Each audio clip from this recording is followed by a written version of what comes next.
يصلون على النبي يا أيها الذين آمنوا صلوا عليه وسلموا تسليما تمام أخبار وسلم الصلاة والسلام سيدي يا رسول الله وعلى آله وصحبه يا سيدي الله الصلاة والسلام عليك يا سيدي يا رحمة العالمين وعلى آله وصحبه يا سيدي مولاي صل وسلم دائما أبدا على حبيبك خير الخلق كلهم يا رب بالمصطفى بلغ مقاصدنا واغفر لنا ما مضى يا واسع الكرم اللهم صل وسلم وبارك على سيدنا مولانا محمد أجود الخلق وعلى آله وصحبه أجمعين. واجب الاحترام حضرت علامہ مولانا مفتی عبید الرحمن نعیمی سید مشہور محترم المقام الحافظ القاری حافظ محمد مسلم صاحب پی سید مشہور دیگر قابض وقار، میں سب سے پہلے مفتی صاحب اور کے رفقاء کار کو یہ تبلیغ پیش کرتا ہوں.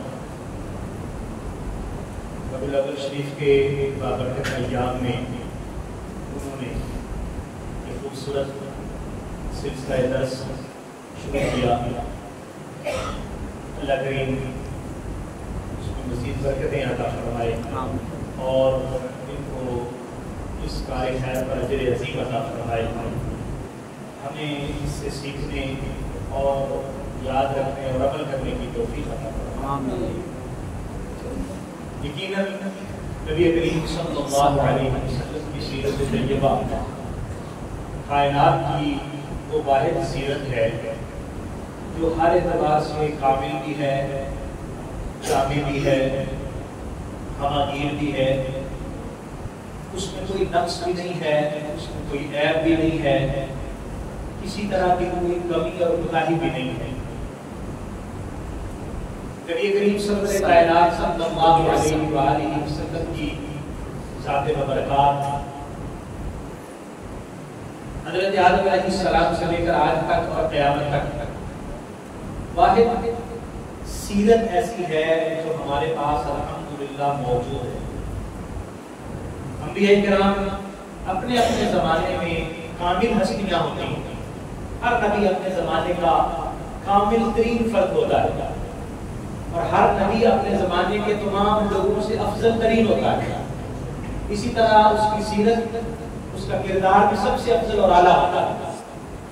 لیکن انبیاء کرام تشریف لاتے رہے، اس دنیا سے رخصت ہوتے رہے، ان کا زمانہ ختم ہوا، ان کی سیرتیں، ان کے احوال بھی زمانے کے دست و ظلم کے سپرد ہو گئے. زمانہ ختم ہوا، ان کے ایام بھی آج ہمیں نہیں ملتے، سیرت بھی نہیں ملی. واحد نبی کریم سرور کائنات صلی اللہ علیہ وسلم کی سیرت طیبہ ہے جو ہمیں مکمل طور پر ملتی بھی ہے اور اس میں ہر اعتبار سے ہمارے لیے رہنمائی بھی موجود ہے. اس لیے ہمیں کوشش کرنی چاہیے کہ ہم اس سے فائدہ حاصل کرنے کے لیے وقت نکالیں. اور میں یہ سمجھتا ہوں کہ یہ مفتی صاحب کا بہت خوبصورت اقدام ہے کہ جو حضور صلی اللہ علیہ وسلم کی سیرت طیبہ کو آگے لوگوں تک پہنچانے کے لیے انہوں نے یہ کاوش کی ہے. اللہ کریم اس کو قبول فرمائے. آمین. دوستو، میرا جو موضوع ہے نبی رحمت صلی اللہ علیہ وسلم کی سیرت طیبہ میں درس رواداری. حضور علیہ السلام کی ذات مبارکات جس طرح ہر میدان میں، ہر شعبے میں ہمارے لیے مکمل رہنمائی عطا فرماتی ہے، اسی طرح اپنوں کے ساتھ تعلق قائم کرنے میں اور دوسروں کے ساتھ تعلق قائم کرنے میں میرے آقا کریم صلی اللہ علیہ وسلم کی خوبصورت سیرت ہماری رہنمائی فرماتی ہے. ہم ایک جگہ پر جب زندگی گزارتے ہیں، زندگی گزارتے ہوئے ہمیں کیسے ڈھنگ اپنانے چاہیے، ہمیں کیسے اسلوب رکھنے چاہیے، ہمیں زندگی گزارتے ہوئے کیا طریقہ کار اپنانا چاہیے. اگر ہم نبی کریم صلی اللہ علیہ وسلم کی سیرت طیبہ کی طرف دیکھیں تو ہم حیران ہو جاتے ہیں کہ آپ کی سیرت طیبہ وہ خوبصورت سیرت ہے کہ جو دشمنوں کو بھی سینے سے لگانے والی سیرت ہے. وہ سیرت طیبہ ہے کہ جس نے اپنے اوپر پتھر پھینکنے والوں کو بھی سینے سے لگایا ہے. آقا کریم صلی اللہ علیہ وسلم کی وہ سیرت طیبہ ہے کہ جنہوں نے جادوگر کہنے والوں کو بھی اور جنہوں نے دیوانہ اور مجنون کہنے والوں پر بھی دست شفقت رکھا، اور نبی کریم صلی اللہ علیہ وسلم نے عملی طور پر یہ ثابت کر کے دکھایا کہ اللہ تعالیٰ نے واقعتاً مجھے رحمت للعالمین بنا.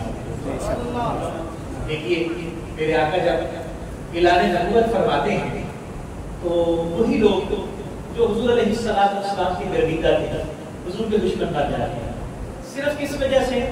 حضور فرماتے ہیں کہ صرف اس وجہ سے تمہاری میرے ساتھ دشمنی ہے کہ میں نے یہ کہا ہے کہ اللہ ایک وحدہ لا شریک ہے، اس کی عبادت کرو. صرف اس وجہ سے تم میرے دشمن ہو گئے.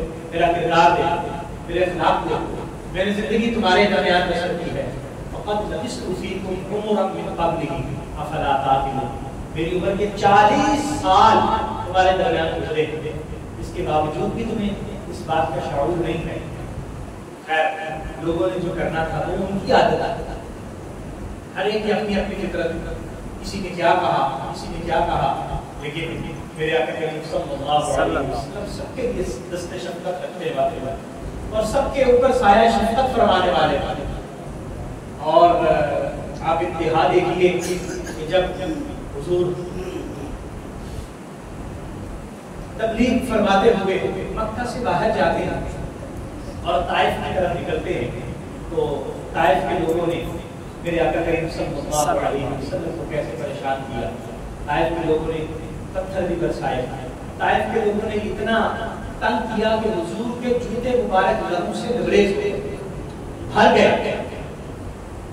فرشتہ عذاب آتا ہے، فرشتہ عذاب آ کے عرض کرتا ہے کہ اللہ کی طرف سے مجھے حکم ہے اگر آپ فرمائیں تو میں یہ جو باقی ہے جنہوں نے آپ کو تنگ کیا میں ان کو اٹھاؤں اور اٹھا کے الٹ زمین پر دے ماروں اور سب کے سب تباہ و برباد ہو جائے. آپ حکم فرمائیے.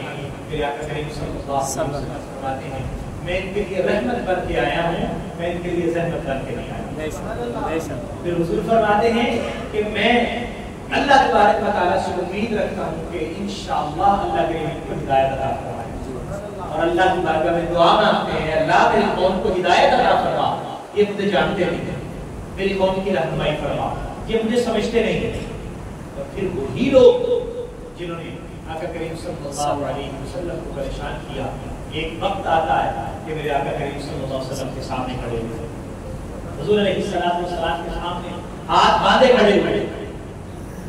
مکہ المکرمہ میں لوگوں نے حضور علیہ السلام کو اتنا پریشان کیا، مکہ چھوڑا، مدینہ طیبہ تشریف لے گئے. بہت سارے لوگ مختلف طرح کی باتیں کرنے کی کوشش کرتے ہیں، مختلف طرح کے اپنے کومنٹس کرنے کی کوشش کرتے ہیں. نعوذ باللہ حضور صلی اللہ علیہ وسلم کے اختیار پر بات کرتے ہیں، حضور علیہ السلام کی طاقت پر، اور حضور علیہ السلام کو اللہ تعالیٰ نے جو کرم فرمایا اور جو نعمتیں عطا فرمائی ان پر بات کرتے ہیں. لیکن اگر ہم دیکھیں تو حضور صلی اللہ علیہ وسلم کا جتنا صبر، حوصلہ، رواداری، یہ سارے کا سارا حضور کا اپنا اختیاری تھا، مجبور نہیں تھے، مجبوراً کچھ بھی نہیں تھا. آقا کریم صلی اللہ علیہ وسلم چاہتے تو ایک منٹ کے اندر اور ایک لمحے کے اندر سب کچھ تہو بالا کر دیتے. لیکن آپ حضور کی سیرت دیکھیں، آپ کو محسوس ہوگا حضور نے تکلیفیں برداشت کی ہیں لیکن کسی پر تکلیف نہیں آنی. خود تکلیف برداشت کی ہے، کسی پر تکلیف نہیں آنے دی. خود دکھ سہے ہیں، کسی پر دکھ نہیں آنے دیے. اور اگر کسی کو کہیں کوئی مسئلہ ہوا تو میرے آقا کریم صلی اللہ علیہ وسلم اس کے لیے رحمت کر دے. اللہ تبارک و تعالیٰ کی طرف سے جب آپ کو اجازت ملتی ہے اور حضور مکہ چھوڑتے ہیں تو مدینہ طیبہ آپ چلے جاتے ہیں. آپ دیکھیے وہاں جاتے ہوئے جب حضور ہجرت فرما رہے ہیں، آپ اس وقت کا اندازہ لگائیے یہ سارے کے سارے دشمن وہ حضور کے ارد گرد تلواریں لے کر، ہر قبیلے کا ایک فرد تلوار لے کر کھڑا ہے اور ان کا پروگرام ہے کہ ہم حضور کو شہید کر دیں گے۔ خیال یہ ہے کہ حضور صلی اللہ علیہ وآلہ وسلم کو نعوذ باللہ ہم اپنے راستے سے ہٹائیں تاکہ معاملہ ختم ہو جائے، اور حضور صلی اللہ علیہ وآلہ وسلم کو مان جاؤ۔ میرے آقا کریم صلی اللہ علیہ وسلم کی رحمت للعالمین ہے، حضور کیا کرتے ہیں؟ حضور حضرت مولا علی شہر خدا کو امانت سپرد کرتے ہیں، سپرد کر کے وہاں سے نکلتے ہیں اور سورہ یاسین شریف کی آیت مبارکہ کی تلاوت فرماتے ہوئے آپ کی طرف پھونک مارتے ہیں۔ بعض روایت میں ہے کہ آپ نے کنکریاں اٹھائی، وجعلنا من بین ایدیہم سدا ومن خلفہم سدا، یہ آپ نے پڑھ کے پھونکا اور آپ وہاں سے نکل گئے۔ جب حضور صلی اللہ علیہ وسلم وہاں سے روانہ ہوئے تو لوگ ساری رات وہاں انتظار کرتے رہے کہ آپ نکلیں گے تو ہم آپ کو شہید کریں گے، لیکن جب صبح ہوئی تو ان کا دیکھو تو صحیح، جب اندر جا کے دیکھا تو حضرت مولا علی شہر خدا رضی اللہ تعالیٰ عنہ حضور موجود نہیں ہے۔ سوال پیدا ہوتا ہے، وہ تو تلواریں لے کر کھڑے ہوئے، وہ تو قتل کرنا چاہتے تھے، لیکن میرے آقا نے اتنا بھی نہیں کہا کہ چلو یہ تو مجھے قتل کرنے کے لیے آئے تو میں چلو تھوڑا تھوڑا ان کو ذرا سبق سکھا دوں، نہیں، صرف اتنا کیا کہ تھوڑے سے لمحے کے لیے ان کی آنکھیں بند ہو گئی، تھوڑے سے لمحے کے لیے ان کو نظر آنا بند ہو گیا۔ جیسے ہی میرے آقا وہاں سے گزر گئے ان کو پھر بھی کچھ پتہ نہیں چلا، میرے آقا نے کوئی نقصان نہیں کیا۔ آپ چاہتے تو اگر پھونک مار کے آنکھوں کی بینائی ختم فرما سکتے ہیں تو آپ چاہتے تو ان کی گردنیں بھی اڑا سکتے تھے، لیکن میرے آقا کریم صلی اللہ علیہ وسلم نے خون کے پیاسوں کے ساتھ بھی اتنا شفیقانہ آپ نے رویہ اختیار فرمایا، اور صرف وہاں سے نکلے، صرف اتنا ہی نہیں ہے، اگر آپ آگے غار ثور میں جائیں، حضرت سیدنا ابوبکر صدیق رضی اللہ تعالیٰ عنہ کی بیعت میں کافر آ جاتے ہیں اور آ کے غار کے اوپر آ جاتے ہیں، حضرت سیدنا ابوبکر صدیق کہتے ہیں حضور اگر انہوں نے دیکھ لیا ہمیں نیچے ان کو پتہ چل جائے گا کہ ہم نیچے غار میں موجود ہیں۔ میرے آقا کریم صلی اللہ علیہ وسلم فرماتے ہیں لا تحزن ان اللہ معنا، ابوبکر پریشان نہیں ہونا، اللہ ہمارے ساتھ ہے۔ اور وہاں بھی کیا ہوا ہے؟ سبحان اللہ، قربان جائیں، وہاں بھی صرف اتنا ہوا ہے کہ غار کے دروازے کے اوپر مکڑی نے جالا بن دیا، کبوتری نے انڈے دے دیے، اور آنے والوں نے یہ سمجھا کہ یہاں اندر غار کے کوئی بھی نہیں گیا، اگر گیا ہوتا تو یہاں جالا نہیں ہونا تھا، اور اگر گیا ہوتا تو انڈے میں ٹوٹا ہوا ہونا تھا۔ وہاں سے نہیں صرف اتنا کیا، یہ نہیں کیا کہ جو یہاں آ جائے وہ تباہ و برباد ہو جائے، جو ہمارے پیچھے آئے وہ بالکل ختم ہو جائے، وہاں بھی ایسا نہیں کیا۔ میرے آقا کریم صلی اللہ علیہ وسلم مکہ چھوڑ رہے ہیں، ہجرت فرما رہے ہیں، لیکن رحمت للعالمین پھر میرے آقا کریم صلی اللہ علیہ وسلم سبحان اللہ وہاں پر بھی شفقت، محبت، رواداری کریں۔ کیوں؟ تاکہ یہ لوگ ابھی پہچانتے نہیں ہیں، پہچان جائیں گے تو پھر مان بھی جائیں گے۔ آپ مدینہ طیبہ تشریف لے جاتے ہیں اور وہاں بھی میرے آقا کریم صلی اللہ علیہ وسلم کی سیرت طیبہ آپ ایک ایک جگہ پر دیکھیے، منافق ہیں، میرے آقا کریم صلی اللہ علیہ وسلم کے ساتھ انہوں نے کون سا برا سلوک نہیں کیا؟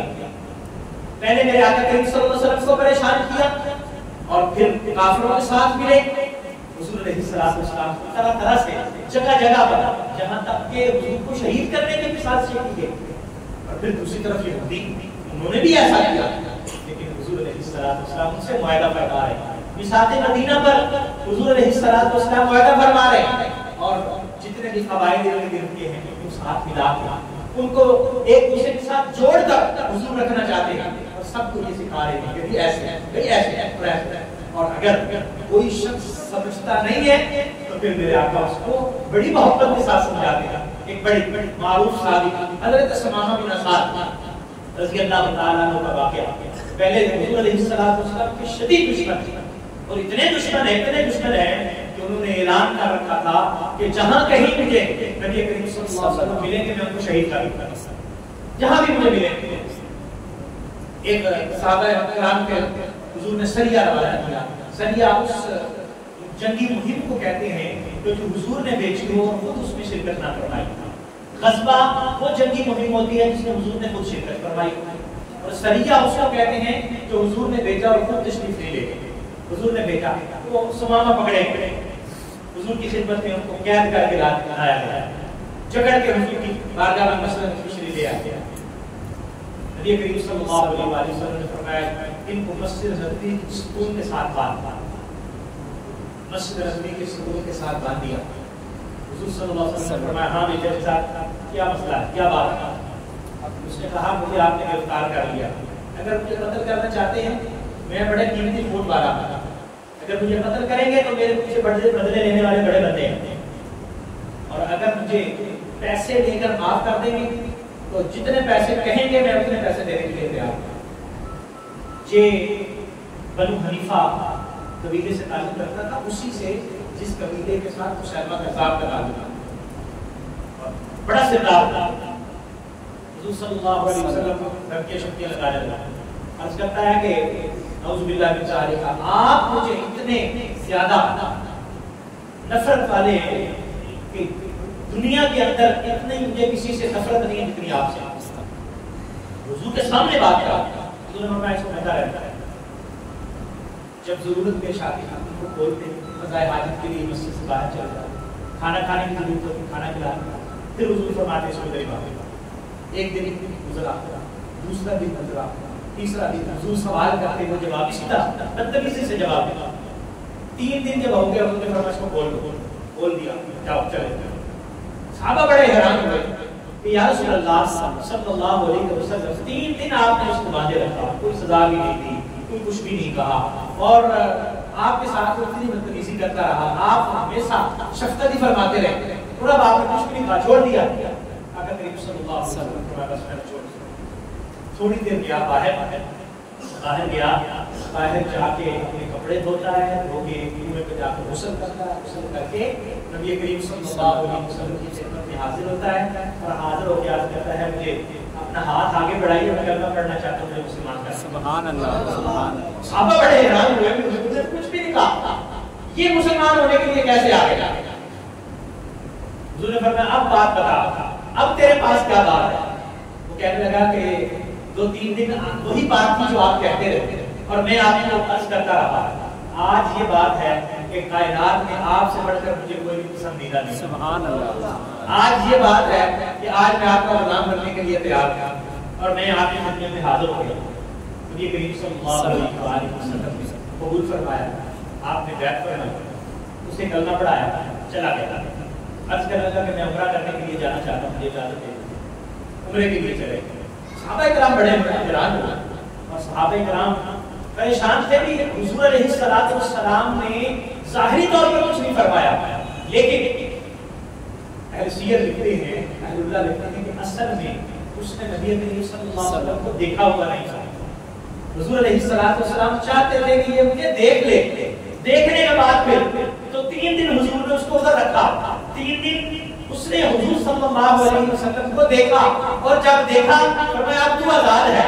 لیکن جب اس نے دیکھ لیا تو اب پھر آزاد نہیں, اب تو غلام بن گیا. اب آزادی والی صورتحال ختم, اب تو اصل غلام بن گیا ہوا تھا. آقا کریم صلی اللہ علیہ وسلم سے اجازت لے کر مکہ المکرمہ گیا, عمرہ کیا. وہاں بات معروف ہو گئی, لوگوں نے دیکھ لیا یہ تو مسلمان ہو گیا. لوگ کہنے لگے اسامہ تو بھی بے دین ہو گیا. بے دین نہیں ہو گیا, اب میں اصل میں دین میں اب آیا. سبحان اللہ. اصل میں اب میں سیدھے راستے پہ آیا ہوں. لوگوں نے دھمکیاں دی, تو کافر ہو گیا, تو یہ کر دے گا, وہ کر دے گا. ایک دو لوگوں نے جب تمیزی کی, اس نے کہا اچھا تو مجھے یہ سمجھتے ہو تو پھر تم آؤ, یمامہ کی طرف سے تمہاری گندم آتی ہے, ادھر گندم یمامہ کی طرف سے مکہ سے آتی ہے, مکہ کی طرف آتی ہے. تم جب ادھر آؤ تو پھر میں تمہیں بتاؤں گا. جب واپس گیا اپنے علاقہ میں, اور علاقہ میں جا کے اس نے گندم بند کر دیا.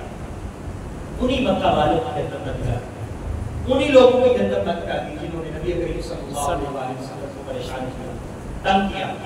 اب جب ان کو پتا چلا کہ گندم ہماری بند ہو گئی, اب آئے کہ نہیں, اور یہاں قحط کی صورتحال بن جائے گی, تو کیا کریں؟ اس نے کہا سمامہ کی طرف بندہ بھیجو. انہوں نے کہا سمامہ کی طرف بندہ بھیجو, نہ بھیجو. وہ مانے نہ مانے تو ایسا کرو سیدھا ایک بندہ لو اور محمد عربی کی خدمت میں پیش کرو, اور ان سے کہو کہ جناب ہماری گندم بند ہو گئی.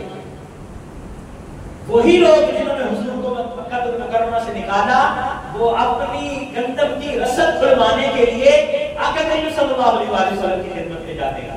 اور حضور یہ نہیں فرماتے کہ تم نے تو مجھے نکال دیا تھا مکہ سے, تم نے تو میرے ساتھ ایسے کیا.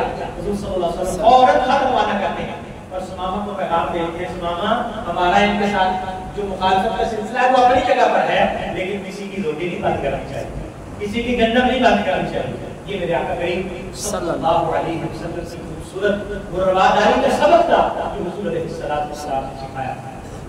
آپ میرے آقا کریم صلی اللہ علیہ وسلم کے مختلف معاہدے دیکھیں، مختلف علاقہ والوں کے ساتھ حضور کے معاہدے دیکھیں۔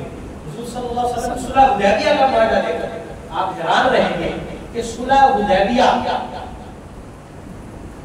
جس مقام پہ ہو رہی ہے اور جس موقع پہ ہو رہی ہے، وہ موقع ایسا تھا کہ صحابہ کرام غصے کے ساتھ تلواریں لہرا کر رسول علیہ السلام سے عرض کرتے ہیں، یا رسول اللہ ہم نے ان کافروں کو چھوڑنا نہیں، ہم عمرہ کرنے کے لیے آئے ہوئے ہیں، ہمارا کوئی مقصد نہیں ہے مکہ المکرمہ جانے کا، لیکن انہوں نے ہمیں حدیبیہ میں روک لیا اور آگے نہیں جانے دے رہے تھے، یا رسول اللہ اجازت دیجیے۔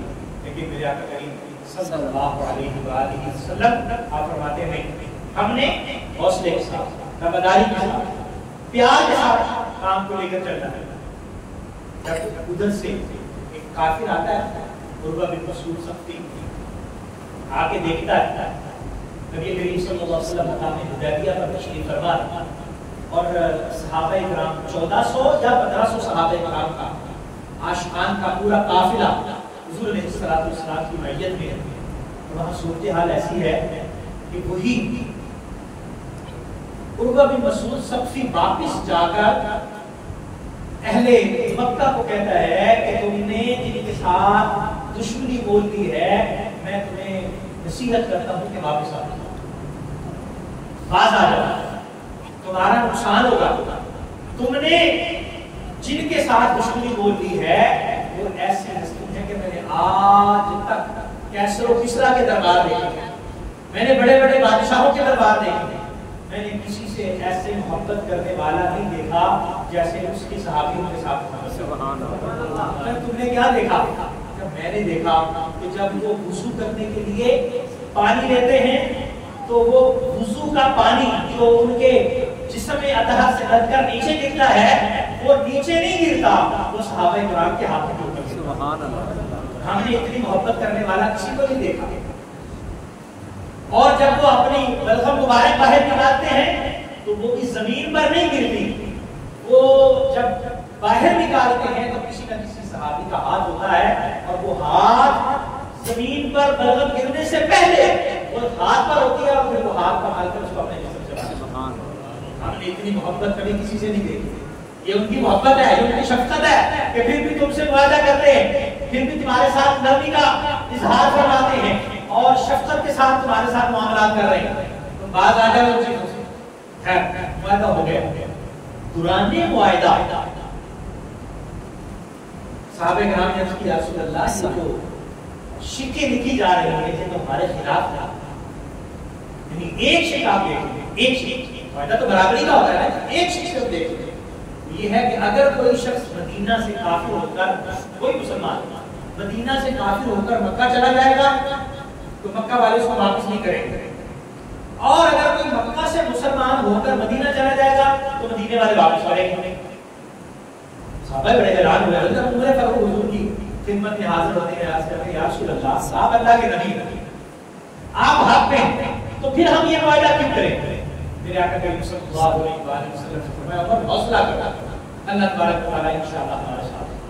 میرے آقا کریم نے وہ جو معاہدہ فرمایا اس معاہدے کو اللہ تبارک و تعالیٰ نے سورہ فتح نازل فرما کے انا فتحنا لک فتحا مبینا فرمایا۔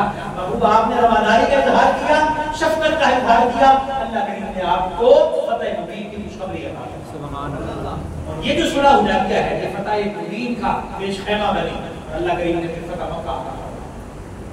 اور آپ آگے چل کے جائیں یہی لوگ میرے آقا کریم صلی اللہ علیہ وسلم کو پریشان کرنے والے جب مکہ المکرمہ فتح ہو جاتا ہے، ایک صحابی رسول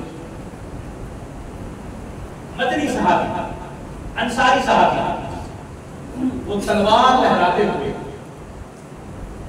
اونٹ پر بیٹھے ہوئے بڑے جلال کے ساتھ نعرے لگا رہے ہیں الیوم یوم الملحمہ الیوم یوم الملحمہ الیوم یوم الملحمہ، آج بدلے کا دن ہے، آج قتل و غارت کا دن ہے، اسی مکہ سے تم نے ہمارے نبی کو نکالا تھا، اسی مکہ میں تم نے مسلمانوں کو تکلیفیں دی تھی، اسی مکہ میں تم نے ہمیں پریشان کیا تھا،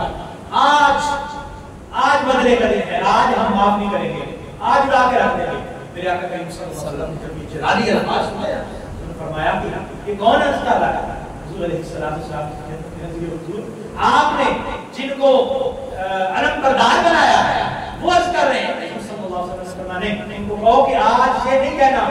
آپ نے ایک صحابی کو حکم دیا، آپ نے فرمایا کہ آج اعلان کر دو الیوم یوم المرحمہ، آج بدلے کا دن نہیں ہے، آج رحمت کرنے کا دن۔ سبحان اللہ، الیوم یوم المرحمہ، آج رحمت کرنے کا دن ہے، بدلے کا دن نہیں۔ وہ سارے کے سارے لوگ کھڑے ہوئے آقا کریم صلی اللہ علیہ وسلم کے ساتھ حضور علیہ السلام نے خانہ کعبہ کی چابی دلوائی۔ حضرت عثمان اس وقت پہلے ایمان والے نہیں تھے، جب ایمان لے آئے حضور نے اس وقت فرمایا تھا کہ خانہ کعبہ کی چابی دو، اس نے کہا نہیں دوں گا۔ آپ نے فرمایا ایک دن آئے گا خانہ کعبہ کی چابی میرے ہاتھ میں ہوگی، جس کو میں چاہوں گا وہ چابی دوں گا۔ اور آج جب فتح مکہ ہوا حضور نے فرمایا عثمان کو بلاؤ، عثمان کو بلایا گیا، حضور نے فرمایا چابی، اس نے چابی پیش کر دی، کچھ کر سکتے نہیں تھے، اب تو سارے کا سارا مکہ فتح ہو گیا، چابی پیش کی۔ حضور علیہ السلام نے فرمایا میں نے کہا تھا نا ایک دن آئے گا کہ یہ چابی میرے ہاتھ میں ہوگی اور میں جس کو چاہوں گا وہ چابی عطا فرماؤں گا۔ وہی عثمان جس نے حضور کو خانہ کعبہ کی چابی نہیں دی تھی، وہی عثمان سر جھکائے کھڑا ہوا۔ آقا کریم صلی اللہ علیہ وسلم نے فرمایا یہ نہیں، آج سے چابی میں محمد رسول اللہ تیرے ہاتھ میں دیتا ہوں، اور یہ سائے ظالم کے تجھ سے اور کوئی چابی نہیں دے گا اور قیامت تک تیرے خاندان میں۔ سبحان اللہ، وہی جس نے چابی نہیں دی میرے آقا کریم نے اسی کو چابی عطا کی، اور آج تک چابی اسی خاندان کے اندر چلی آ رہی ہے۔ اور پھر وہ سارے کے سارے لوگ کھڑے ہوئے، میرے آقا کریم صلی اللہ علیہ وسلم نے فرمایا کیا حاصل کر تمہارے ساتھ؟ اللہ اکبر، آپ اگر تاریخ کے اوراد پڑھیں اور حضور کی سیرت سے تجربہ پڑھیں تو آپ حیران رہ جائیں گے۔ میرے آقا کریم صلی اللہ علیہ وسلم کی رحمت للعالمین قربان جاؤ، وہ حضور ہی کر سکتے ہیں۔ ادھر وہ ہندہ کھڑی ہے جس نے میرے آقا کریم صلی اللہ علیہ وسلم کے محبوب چچا حضرت حمزہ کو شہید کروایا اور اس سینہ چاک کروایا، کلیجہ نکلوایا اور چبا گیا، اور ان کے ناک کاٹے، کان کاٹے اور اس کو پرو کے گلے میں ہاتھ ڈال دیا۔ وہ ہندہ کھڑی ہوئی، ادھر ابو سفیان کھڑا، ادھر باقی لوگ کھڑے۔ حضور صلی اللہ علیہ وسلم نے فرمایا بتاؤ تمہارے ساتھ کیا سلوک کروں؟ میں نے کہا آپ کریم ہیں اور آپ کریم باپ کے بیٹے ہیں، ہم آپ سے خیر خرید کرتے ہیں۔ میرے آقا کریم صلی اللہ علیہ وسلم نے فرمایا آج میں تمہیں وہی کہتا ہوں جو میرے بھائی نبی یوسف نے اپنے بھائیوں سے کہا تھا، الیوم لا تثریب علیکم اليوم، آج تمہیں کچھ نہیں کہا جائے گا، انتم خلفاء، جاؤ تم سب کے سب آزاد ہو اور میں تمہیں اللہ کی رضا کے لیے ہوں۔ نبی کریم صلی اللہ علیہ وسلم کی خدمت میں وحشی آیا جس نے نیزہ مار کے حضرت نبی حمزہ کو شہید کیا۔ میرے آقا کریم صلی اللہ علیہ وسلم صرف اتنا فرمایا، آپ نے فرمایا وحشی تو صرف میرے یہاں سامنے نہ آیا، معاف کر دیا، بالکل معاف کر دیا، ایمان تو نصوص کر لیا، سب کچھ ہے، لیکن جب تم میرے سامنے آتا ہے تو میرا چچا جائے یاد آتا، بس میرے سامنے نہ آیا۔ اکرمہ بن ابی جہل اس کو پتہ چلا کہ اب مکہ فتح ہو گیا، اس نے اپنا گھوڑا دوڑایا بھاگ گیا۔ ابو جہل کا بیٹا جو جگہ جگہ پر حضور صلی اللہ علیہ وسلم کو اس کے باپ نے نہیں کیا، اس نے نہیں کیا، اگر کہیں صلی اللہ علیہ وسلم کو پتہ چلا کہ بھاگ گیا، اس کی اکرمہ کی بہن اکرمہ سے جا کے کہیں ملتی ہے، کسی دور قبیلے میں جا کے کہتی ہے کیوں بھاگ گیا؟ اس نے کہا کہ آپ مجھے میری موت نظر آ رہی ہے۔ انہوں نے تو سب کو معاف کر دیا، مجھے تیری موت کیسے نظر آ رہی ہے؟ کچھ نہ کر، جا کے وہاں پر حاضر ہو جا اور جا کے ان سے معافی کی درخواست کر دے۔ انہوں نے تو بڑے بڑے کو معاف کر دیا۔ وہی اکرمہ آقا کریم صلی اللہ علیہ وسلم کی خدمت میں آتا ہے، حضور علیہ السلام اس کو معاف فرماتے ہیں، وہ بھی حضور کی خدمت میں حاضر ہو کر مسلمان ہوتا ہے، کلمہ پڑھ لیتا ہے۔ دوستو آقا کریم صلی اللہ علیہ وسلم کی سیرت طیبہ، ساری کی ساری سیرت طیبہ، آپ کی رواداری، محبت اور دوسروں کو سینے کے لگانے کے ساتھ تعلیم، اور ہمیں ایسی خوبصورت مثالیں دیتی ہیں کہ کائنات کسی اور جگہ ہمیں ایسی مثالیں نہیں ملتی. حضور صلی اللہ علیہ وسلم کی سیرت طیبہ ہمیں یہ سبق دیتی ہے. دیکھیں حضور تو دوسروں کو بھی سینے سے لگانے والے ہیں. وہ تو غیروں کے اوپر اپنا شفقت کا دست اور محبت والا ہاتھ رکھنے والے ہیں. اور ہم مسلمان ہو کر بھی, ہم حضور کی کلمہ پڑھنے والے ہو کر بھی, حضور کے نام لیوا ہو کر بھی, ہم آپس میں کس طرح دور دراز پہنچ چکے ہیں ایک دوسرے کے ساتھ. بھائی بھائی سے ہم خواہ چھوٹی چھوٹی دنیا کی مفادات کی خاطر, دنیا کے معاملات کی خاطر ہم نے ایک دوسرے کے ساتھ ملنا چھوڑا, ایک دوسرے کے ساتھ بات کی چھوڑی, صرف دنیا کے حصول کے لیے, دنیا کے چند مفادات کے لیے ہم نے اپنے اس معاشرے کو کیسے آگ کا ایک منظر ہم نے بنا دیا ہوا ہے. میرے اپنے کریم صلی اللہ علیہ وسلم کی بات ہمیں یہ سبق دیتی ہے کہ ہم ایک دوسرے سے محبت کرنے والے, شفقت کرنے والے, پیار کرنے والے, اور اہل ایمان کی صفت ہی اللہ تعالیٰ نے قرآن میں یہ بیان فرمائی ہے, محمد رسول اللہ والذین معه شداء علی الکفار رحماء بینہم. محمد صلی اللہ علیہ وسلم اللہ کے رسول ہے, اور جو ان سے جڑ جاتا ہے, جو بھی ان کے ساتھ جڑ جاتا ہے, وہ پھر کافروں کے لیے تو سخت ہوتا ہے لیکن آپس میں پیار اور محبت کرنے والا, اور کافروں کے لیے بھی سخت کفر کی معاملات کیا. ورنہ میرے آقا کریم صلی اللہ علیہ وسلم نے ان کے لیے بھی ایسا رویہ اپنایا کہ جو بھی حضور کا دیدار کرتا اور حضور کو قریب سے آ کے دیکھتا وہ تو حضور کا ہی ہو جائے. اللہ تعالیٰ ہم سب کو نبی کریم صلی اللہ علیہ وسلم کی سیرت طیبہ پر عمل کرنے کی توفیق عطا. اور ربیع الاول شریف کے جو بابر کا ایام ہے اس میں ہم حضور کی سیرت طیبہ کو سیکھیں, سنیں اور کوشش کریں. اگر ہمیں توفیق ملے تو ہم حضور کی سیرت طیبہ پر کوئی نہ کوئی کتاب ضرور پڑھیں. حضور کی سیرت طیبہ پر مشتمل کوئی کتاب اگر ہمیں دستیاب ہو, آج کل ویسے بھی ہم ڈاؤن لوڈ بھی کر سکتے ہیں. کتاب اگر ہارڈ فارم میں نہ بھی ہو تو شارٹ فارم میں ہمارے پاس ہو سکتی ہے, موبائل میں یا لیپ ٹاپ میں ہو سکتی ہے. ضرور حضور صلی اللہ علیہ وسلم کی سیرت طیبہ کو پڑھیں. اللہ کریم ہم سب کی حاضری کو قبول فرمائے.